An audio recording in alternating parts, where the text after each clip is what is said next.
গোপাল, যাচ্ছে গোপাল, ভাবছে গোপাল, হাসছে গোপাল, আসছে গোপাল, যাচ্ছে গোপাল, ভাবছে গোপাল, হাসছে গোপাল। যুগের পরে যুগ কেটে যায়, মানুষ তাকে ভোলে না। যুগের পরে যুগ কেটে যায়, মানুষ তাকে ভোলে না। চলে না রে, চলে না রে, চলে না রে, চলে না, চলে না রে, চলে না রে, কাকে ছাড়া চলে না। কে সে? পরিচয় কি তার? হাসির রাজা, জ্ঞানের রাজা, রসিক রাজা গোপাল ভাঁড়। হাসির রাজা, জ্ঞানের রাজা, রসিক রাজা গোপাল ভাঁড়। গোপাল সকালে ঘুম থেকে না ওঠার কারণে গোপালের বউ চিল্লাতে লাগলো, আর তাতেই গোপালের ঘুম ভেঙে গেল। আর ঘুম থেকে উঠেই বলল, গিন্নি আমাকে ঘুম থেকে তুলে দিয়ে ভালোই করেছো। আজকে মহারাজ তাড়াতাড়ি রাজসভায় যেতে বলেছে। তুমি এক কাজ করো, আমাকে কিছু তাড়াতাড়ি খেতে দাও দেখি, বড্ড দেরি হয়ে গেছে। গোপাল খাওয়া দাওয়া করে রাজসভায় গেল। মহারাজ বলল, এসো গোপাল এসো, তোমারই তো অপেক্ষা করছিলাম। গোপাল বলল, এই তো অপেক্ষার অবসান করে দিলাম মহারাজ। মন্ত্রীমশাই বলল, আহ, ধন্য করে দিয়েছো গোপাল। তা গোপাল, আজ আমাদের আলোচনা সভার বিষয়টা মনে আছে তো, নাকি ভুলে খেয়ে নিয়েছো?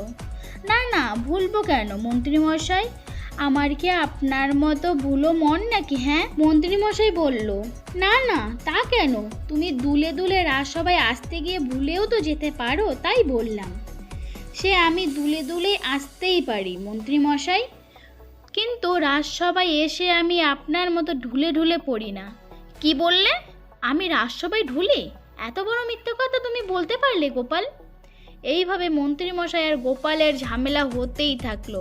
মহারাজ বলল, আহ, তোমরা কি শুরু করলে বলো তো, সকাল সকাল তেতো তেতো কথা। সভাকবি বলল, মহারাজ, তেতো হলে তবেই তো শেষটা মিষ্টি হবে, একদম খাঁটি বাঙালি খাবারের মতো, উচ্ছে দিয়ে শুরু, মিষ্টি দিয়ে শেষ। মহারাজ বলল, এই একটা ভালো কথা বলেছো সভাকবি, বাঙালি খাবার, আর কাল বাদে পরশুই তো বাঙালি নববর্ষ হবে, আনন্দ হবে। সকাল সকাল তোমরা সবাই রাজসভায় চলে এসো, কিন্তু নেমন্তন্ন থাকলো। গোপাল বলল, আসবো তো আসবো মহারাজ, কিন্তু আমি ভাবছিলাম অন্য কথা। মহারাজ বলল, কি কথা গোপাল? মহারাজ, আমরা মানে রাজবাড়ির কর্মচারীরা আর সভাসদরা প্রতি নববর্ষে হই হুল্লোড় করি, কিন্তু এবারে যদি রাজ্যবাসীদের কিছু উপহার দেওয়া হয় তাহলে কেমন হয় মহারাজ?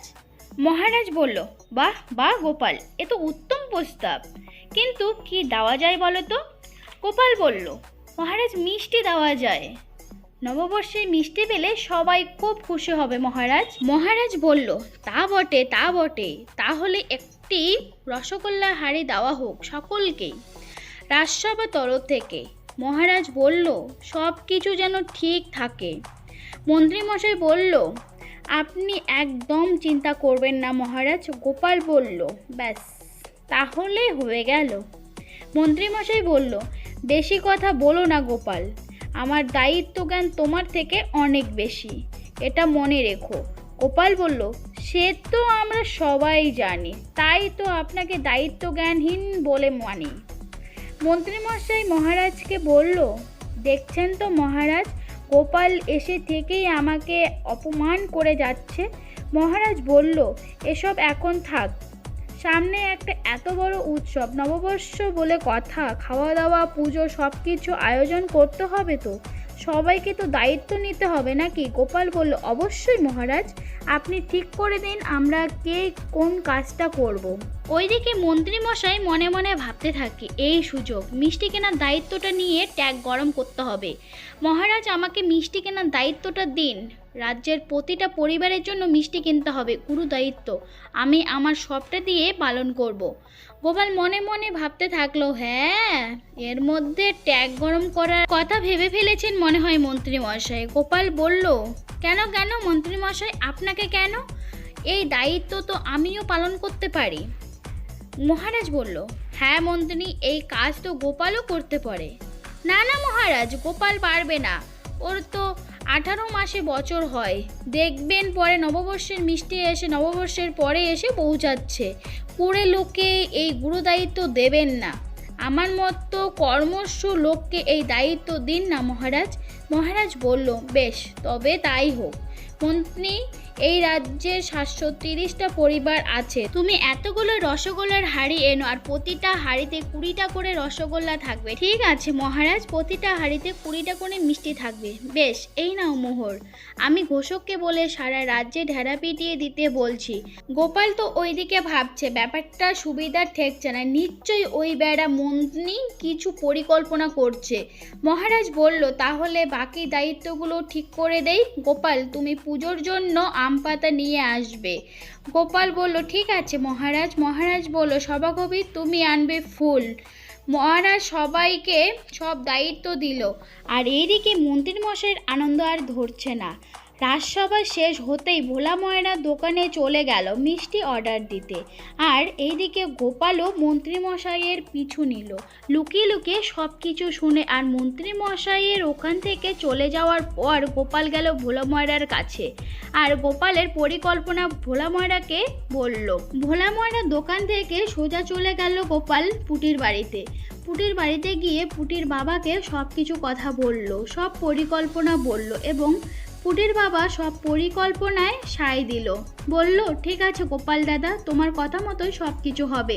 নববর্ষের দিন সকল রাজ্যবাসী মহারাজের বাড়ির সামনে গিয়ে দাঁড়ালো এবং মহারাজ সবাইকে দাঁড় করিয়ে এক এক করে মিষ্টির হাঁড়ি দিতে লাগলো।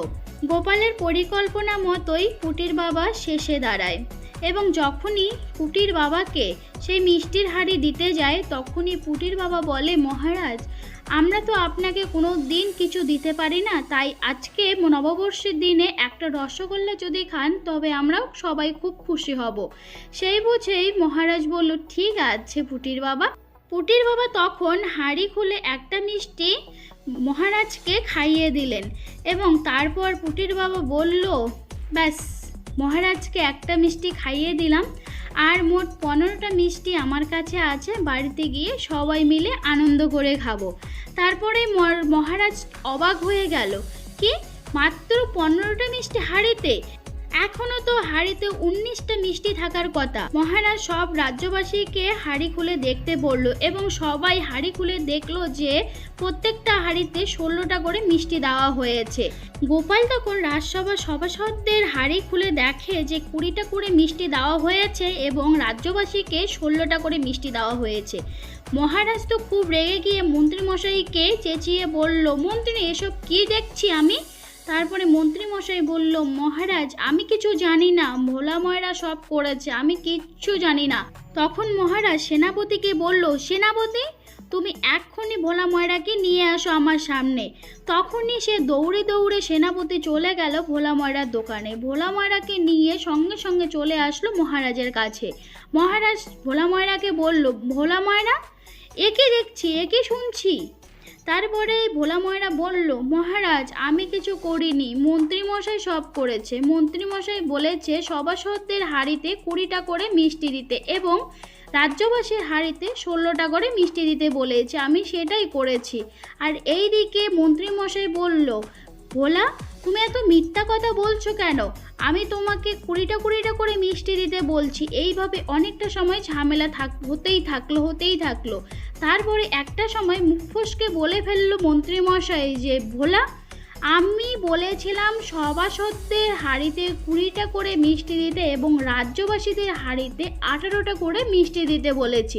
তোমাকে আমি বলিনি যে রাজ্যবাসীদের হাঁড়িতে 16টা করে মিষ্টি দিতে। এই মা, যা, আমার মুখ দিয়ে সত্যিটা বেরিয়ে গেল। এখন মহারাজ বলল, মন্ত্রী, তার মানে তুমি এসব কাজ করেছো? তারপর মন্ত্রী মশাই বলে, না, মানে মহারাজ।